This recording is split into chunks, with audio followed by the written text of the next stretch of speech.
Praise lord. దేవాతి దేవునికి వందనాలు. ప్రభు నామమున మీ అందరికీ నా ప్రత్యేకమైన వందనాలు, శుభాలు తెలియజేస్తున్నాను.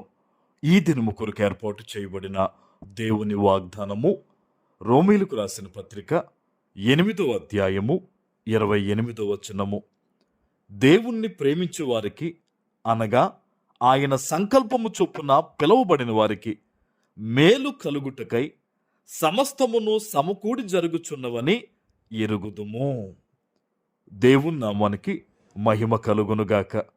ఈ ఉదయకాల సమయంలో సర్వ సృష్టిని సృజించిన దేవుడు నిన్ను బలపరుస్తూ గొప్ప వాగ్దానాన్ని నీకు అందిస్తూ ఉన్నారు.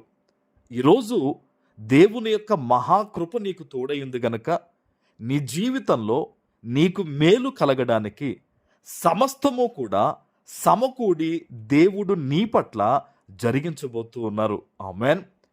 ఏ విషయంలో అయితే ఈరోజు నువ్వు మొరపెడుచు ఉన్నావో, అయ్యా ఇది జరిగితే నాకు మేలు తండ్రి, ఇది విడుదల కలిగితే నాకు మేలు నాయన, నా బిడ్డలకు ఇలాగ జరిగితే ఇది సమృద్ధి అని నువ్వు ఏ విషయాల్లో దేవునికి విన్నవించుకుంటూ ఉన్నావో, ప్రార్థిస్తూ ఉన్నావో, నిన్ను చూచిన నీ తండ్రి, నీ ప్రార్థన అంగీకరించిన ప్రభువు ఈ వాక్యం ద్వారా ఈరోజు నీతో మాట్లాడుతున్నారు. నువ్వు ఏమాత్రమూ భయపడొద్దు. నమ్మిక ఉంచి నీ రోజు నువ్వు ప్రార్థన చేస్తే చాలు. ఏది జరిగితే నీకు మేలో, నీ సమస్తానికి మేలో దేవుడు సమకూర్చి జరిగించబోతూ ఉన్నాడు. ఆమేన్. బహుశా కొన్నిసార్లు అపవాది అంటాడు, ఆ మనుషులు నీకు ఎలా సపోర్ట్ చేసి మాట్లాడతారు, ఈ కేసు నీకు ఎలా సపోర్ట్ అవుతుంది, ఈ బంధకాలు ఎలా తెగిపోతాయి, ఇవి జరిగే పనులు కాదు అని అపవాది ఆది నుంచి అబద్ధీకుడు గనక వాడు అలా మాట్లాడుతాడు నీతో. నీ మనసును గుచ్చుతాడు వాడు. దేవుని వాగ్దానానికి వ్యతిరేకంగా వాడు నీతో ఆలోచనలు నీలోంచి పుట్టిస్తాడు. కానీ నమ్మొద్దు. దేవుని వాగ్దానాన్ని మాత్రమే నమ్ము.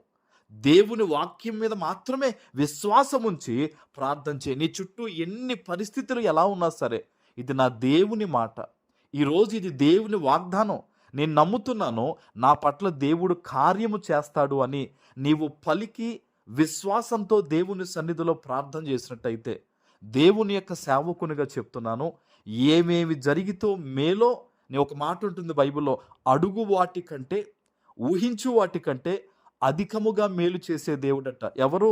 ఈరోజు వాక్యము ద్వారా నీతో మాట్లాడుతున్న యేసయ్య. నువ్వు అడిగేదానికంటే దేవుడు మేలు చేస్తాడు ఈరోజు.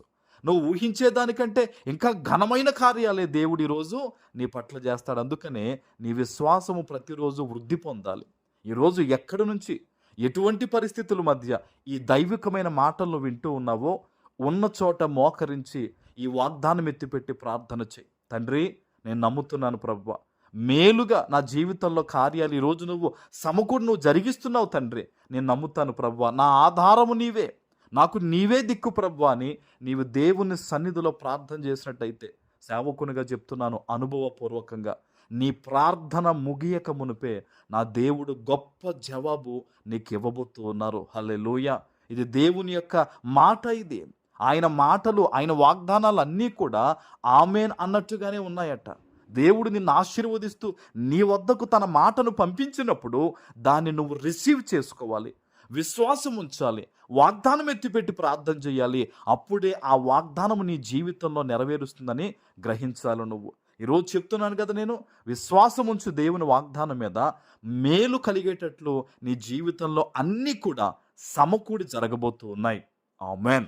ప్రార్థన చేసుకుందాం. పరిశుద్ధుడా, ప్రేమ కలిగిన తండ్రి, మీకు వందనాలు. ఈ ఉదయకాల సమయంలో మీరిచ్చిన ఈ గొప్ప వాగ్దానము ప్రతి బిడ్డ జీవితంలో నెరవేర్చి స్థిరపరచమని యేసు నామమున ప్రార్థిస్తున్నాను తండ్రి. ఆమేన్.